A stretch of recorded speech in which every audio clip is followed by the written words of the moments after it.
I have been married to Willa for 17 years. We never had kids of our own, but she was divorced once before, and I helped raise her two daughters, Taya and Nina.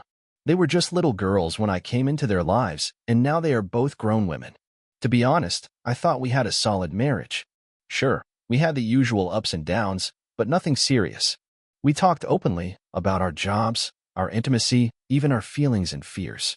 Most evenings, we would just sit together on the couch and talk about life, dreams, and sometimes just nonsense that made us laugh. I really believed we were still connected, and I thought our sex life was satisfying for both of us. We both stay active. We eat healthy, work out, keep ourselves in shape.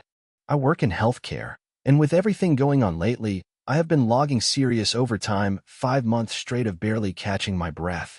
Willow works in legal consulting, but she has been home these past 5 months, working remotely. That shift made things feel a bit off, like we were slowly becoming more like roommates than husband and wife. But on our shared days off, we still felt close. Or so I thought.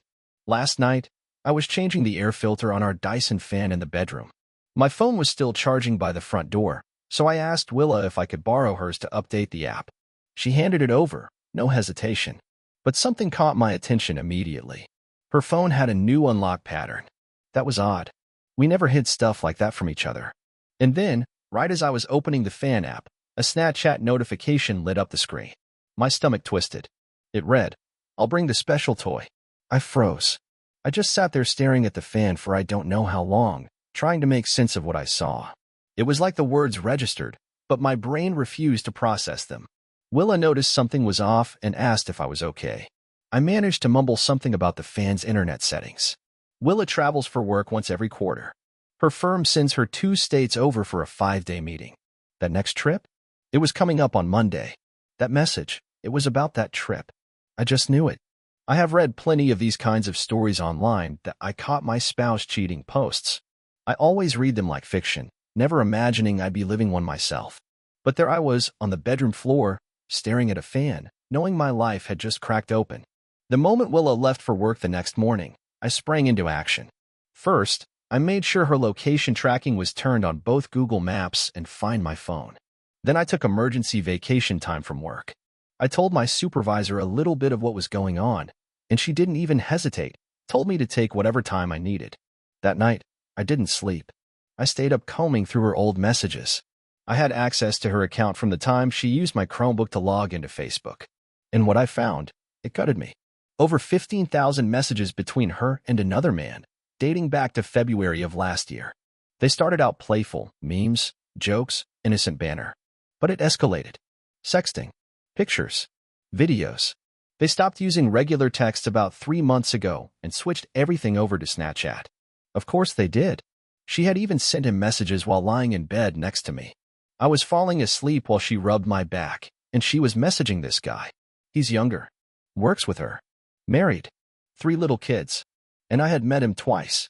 I shook his hand, looked him in the eye. His wife and Willa are both on Facebook. I felt like my whole body went numb. I wandered the house for hours, the house I built from the ground up, just for her. Every room reminded me of something I did with love. And now, every memory was laced with betrayal. I eventually got into her Snapchat account using the Chromebook she had used days earlier. She really thought I was that clueless. And there it all was. I called my best friend, a guy who's been divorced 3 times. His picker is terrible, but he knows lawyers. He gave me the name of a tough one and told me to act fast. I printed out every message. 600 pages. It cost me over $1,500 to print in full color. I wanted every picture to speak for itself. That morning, I met with the lawyer. She was professional but also surprisingly kind. She looked me in the eye and said her job was to protect my future. My job? Be honest and not make things harder for her. That hit me. Afterward, I passed out for a few hours before Willa came home around 7:30 p.m. I had imagined a dramatic confrontation, catching her in the act, dropping the divorce papers in the hotel room. But the lawyer told me that kind of thing might play well in a movie, but not in real life. She told me to stay level, stay sharp, no public blow-ups. So I listened. That night, I looked Willa in the eyes and asked her if there was anything she wanted to talk to me about. She said no, just mentioned something about politics. Then she asked what was bothering me. I wanted to scream. Instead, I asked her why she had a remote-controlled vibrator packed in her suitcase. Her face went ghost white. Her eyes widened. She started sweating and breathing fast. I asked who had access to the app that controlled it.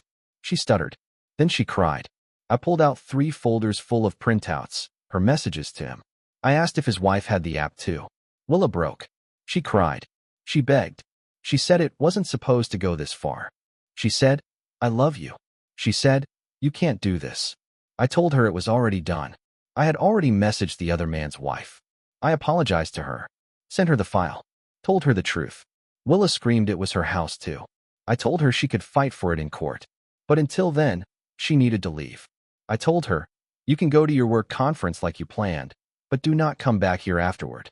Then I pulled up Facebook, showed her the other man's wife, and said, "Do you want to tell her, or should I?" Willa just cried harder. I started reading random lines from her messages aloud. "I wish we could spend the day locked together. Just you inside me. You feel more intense than any other woman I have been with." She just kept sobbing. She said our marriage could survive this. I said it cannot. 17 years, thrown away for some cheap thrill. That night, I booked a therapy session for myself. I was shaking, riding this strange wave between euphoria and devastation. The house was quiet except for her sobbing. I told her to pack, to leave. I started sending friend requests. I want people to know what she chose to do, what she really did. I raised her girls. I was there when they needed me. I gave Willa everything, and she burned it all to the ground. Tomorrow, I plan to call Taya and Nina. They're grown now, 28 and 23, but I raised them like they were my own. I do not even know how to begin that conversation. My new therapist said I should go ahead and share everything, that it might help me center myself again, get out of this fog of hate and heartbreak I have been living in. So here I am. For the folks who pointed out that Snapchat does not work how I originally described, you are right. After digging in deeper, I figured out that what was actually running in the background was WhatsApp. I honestly do not care anymore. What matters is that I saw it, and it was real. So let me back up a bit, give you a clearer picture of how we got here and why this hurts so damn much. I went to college out in Las Vegas in the mid-1990s. Graduated in 1999. Had a great time. I slept around, partied hard, and I was dead set on never getting married. I saw marriage as outdated, like a trap that stripped you of your freedom. I especially knew I never wanted kids. But after graduating with a degree in nursing, I started climbing fast. I moved back to Texas in 2001 and began a master's program so I could become a nurse practitioner, specializing in heart surgery. Along the way, I started taking extra classes so I could apply to med school. And that is when I met Willa, the woman I would later marry. She was fiery and full of energy, a redhead with a sharp wit and soft heart. She was also a single mother of 2 little girls. Her ex-husband was long gone. She and I clicked instantly. We said, "I love you," within 3 months. I was still against the idea of marriage and being a parent, but she gave me space. We dated for a couple years, and she slowly brought me into the girls' lives. They were just 11 and 6 at the time. One night, Willa sat me down for a talk. She laid it all out. Either this was going to become something serious, or we would need to go our separate ways. I respected her for it. She was not pressuring me. She was being real. She pointed out that we were already living together, listed as each other's emergency contacts, basically married in everything but name. I had just turned 26 when I got my acceptance letter to med school, 2 hours away. I was thrilled and devastated, because if I went, I would lose her and the girls. That fear, along with the idea of going into 7 years of debt and exhaustion, made me second-guess everything. So I gave up med school. I went back to nursing and got my master's in healthcare administration instead. Willa and I got married in July 2003. It was a small, close-knit wedding with family and friends. My folks always loved the girls, but they kept their distance from Willa, said she was damaged goods for being divorced, and talked about how much I gave up for her. I did not want to believe it, but deep down, I knew there was a bit of truth in that. After graduation, I decided not to chase management. I am not an office guy. I like being on the floor, treating patients. I applied for a specialized program in ECMO, that's heart-lung bypass, and perfusion tech. It was tough to get into, but I made it. For the past 11 years, I have been all in. The work has been incredible and brutal and meaningful in every way. Willa, meanwhile, got tired of the long hours and patient drama. About 5 years ago, She used a friend connection to land a more corporate job, something 9 to 5. She went into medical legal consulting, where she takes medical records and organizes them for lawsuits. It is not glamorous, but it pays. 2 days after I uncovered the affair, D-Day +2, as I call it, I had barely slept. My mind was full of ugly thoughts I do not want to repeat. I was in the kitchen making breakfast when Willa walked in, rubbing her eyes like nothing was wrong. She asked if I would make her a plate too. I threw mine straight into the trash. Then I turned on the record player, cranked up the music from my younger, angrier days, Black Flag, Danzig, and blasted it until she gave up trying to speak. Real mature, I know. That whole day, I read through the printout of her messages, front to back. Call it pain shopping. But I could not help it. I needed to see the timeline. Needed to see the build-up, the escalation, the lies. I ended the day listening to sad breakup songs, drowning in all of it. Eventually, she tried talking again, said she did not understand why I told the other man's wife. I looked at her like she had just asked the dumbest question in history. I told her straight, because she deserves to know the truth, to make a choice, just like I never got the chance to. Willa sat down and started sobbing hard. I told her I was done crying, not because I was strong, but because I was numb. I had more damage to do before I could collapse. She asked me what else I needed to do. I said, make you feel what I feel. Give you a taste of the destruction you caused. Then I told her to unlock her phone and show me everything out of respect, out of love, out of decency. She refused, said I would just use it against her. She went and locked herself in the guest bedroom. I found her company's new hire packet. It included a compliance hotline number. So I called it. I left a very thorough message. Told them that Willa and the man she was sleeping with had shared sensitive client data, stuff protected by law, over unsecured chat apps. That she had been his supervisor on some projects, and they had sent inappropriate material using company devices. Let us just say, that is a big deal. That was not revenge. That was accountability. That night, I started reaching out to people. Family. Friends. Told them the truth. I called a doctor friend and set up an STD test, just in case. You cannot be too careful. The next day, I drove 3 hours to see the girls, Taya and Nina. I brought pastries and good coffee. Told them everything. Did not sugarcoat it. I told them Willa might be moving soon and that our marriage was ending. They were hurt, but they handled it with grace.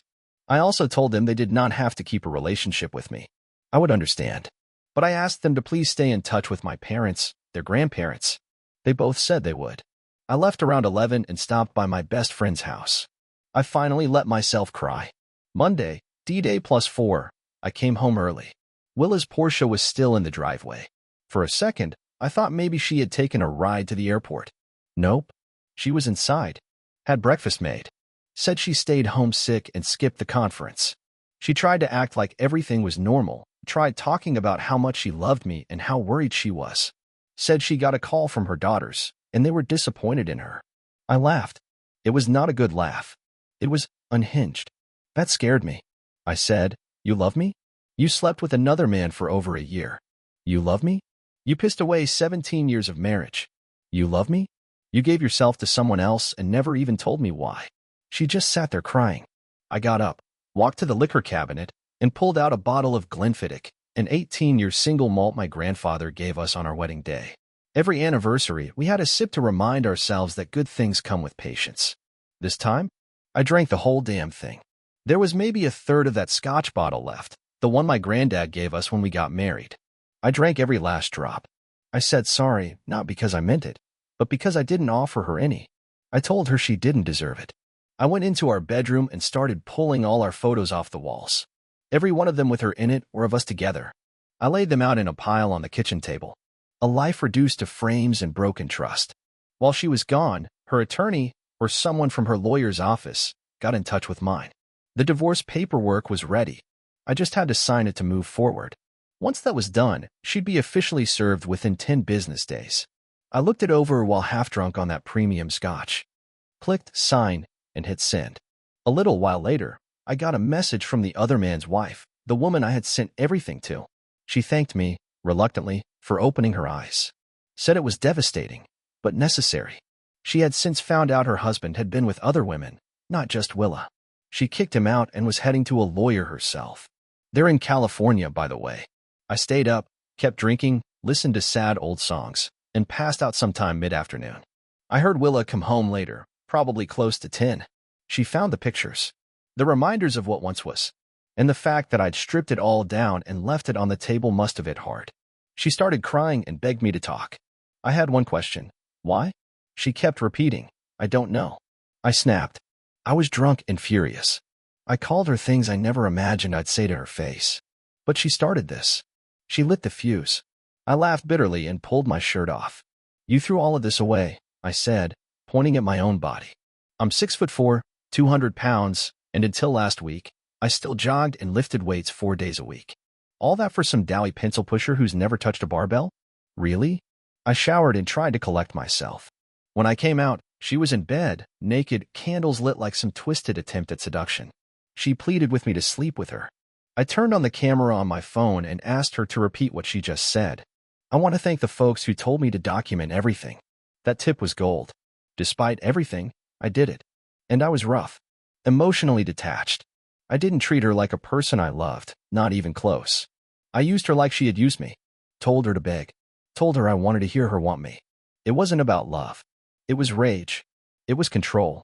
And afterward, I was a storm of guilt, confusion, hatred, and some strange version of longing. I fell asleep beside her and woke up the next morning hungover, ashamed, and unable to look myself in the mirror. Tuesday, D-Day +5. I went to my therapy session. 2.5 hours. I didn't even know she had followed me until she showed up at the building. She wanted to know what I was doing. I snapped again. Loud, emotional, shaking. I told her I was getting therapy to figure out how I threw away nearly 2 decades of my life on someone who could not even give me a reason why she did this. The therapist watched most of it from a distance. I told her I wished she was dead. That session was intense. My therapist prescribed some light sedatives and booked me in again for Thursday. We talked about all of it. The betrayal, the identity crisis, the anger, the numbness. I told him I felt like a broken compass. Last week I was grounded. I had purpose. I had a life I built with someone I thought had my back. Now, I was a man drifting. He told me to stop focusing on the question, why did she cheat? And instead ask, what inside her gave her the permission to do it? That stuck with me. I mentioned the sex. He said if reconciliation wasn't the goal, then it was only going to confuse things worse. Said I needed boundaries, and fast. When I left the office, Willa was still waiting outside. I ignored her. Drove straight to the clinic for my checkup and testing. Better safe than sorry. The doctor told me to quit drinking and take the meds slow. When I got home, I boxed more of my things up. I had already decided I was moving out. I called my workplace and asked for a meeting. No way I could work in life and death situations while my life was blowing apart. At the hospital, I sat down with the team and handed in my 6-week notice. In my line of work, ECMO and advanced cardio, that is the standard minimum.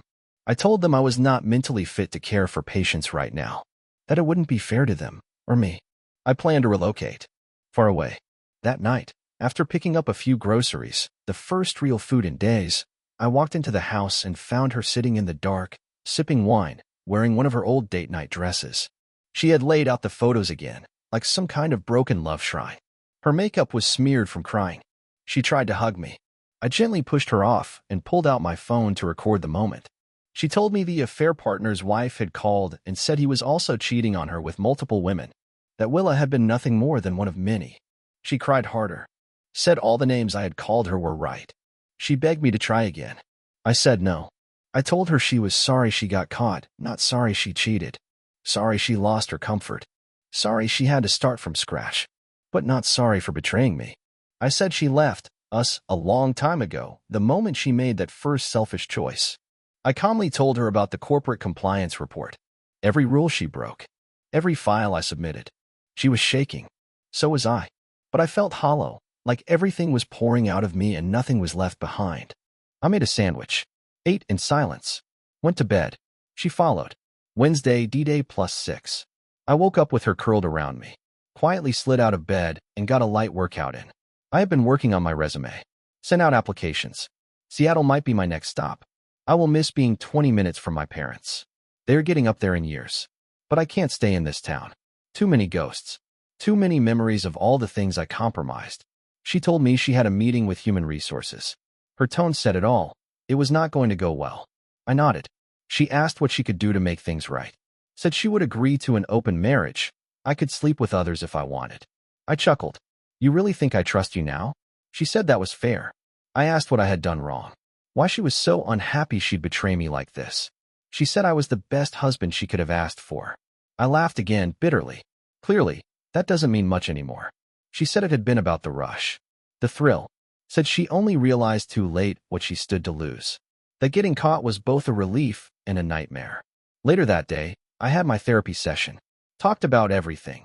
The move, the job search, the late-night sex, the suicidal thoughts that kept creeping in like shadows. My therapist just listened. Never judged. Asked me to slow down and think clearly. Afterward, I got home. Willa was sitting on the couch, eyes red. She told me she had been fired. Breach of protocol. Data violations. I said, that's too bad. We had dinner in silence. She mentioned the affair partner got fired too. I said, good. She said she hadn't spoken to him in 5 days. I looked at her. Why not? You're both free now, aren't you? I looked her in the eye and said, now you're free. You can fly to your soulmate and do whatever the hell you want. She told me I was the only one she wanted.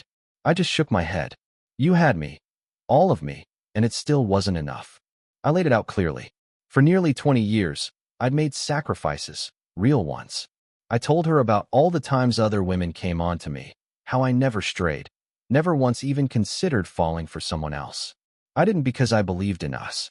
Because I loved her. I stayed loyal through it all. She looked confused and asked what kind of compromises I meant. So I told her. I gave up medical school to stay. I wanted to go and become a doctor, but I chose a stable life with her instead.